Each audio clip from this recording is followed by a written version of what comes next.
சில கோயில்களில் அம்மன் சிலைக்கு கீழே ஸ்ரீசக்கரம் பிரதிஷ்டை செய்யப்பட்டிருப்பது அப்படின்னு நாம் கேள்விப்படுறோம்.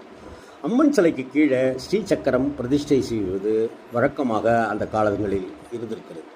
இது மிகவும் சக்தி வாய்ந்தது, சக்தியை உருவேற்றி தந்துள்ளக்கூடியது, சக்தியை வியாபிக்க செய்வது அப்படின்னு சொல்கிறாங்க.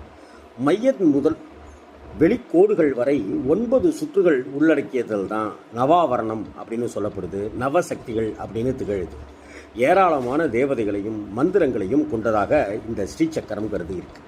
இன்னும் நிறைய விஷயங்களும் இதற்குள்ளார அடர்ந்து காணப்படுகின்றன. இதை குருமுகமாக உபதேசம் பெற்று அறிந்து கொள்வது தான் சாலச் சிறந்தது. ஸ்ரீசக்கரம்ங்கிறது சாதாரண வித்தை இல்லை.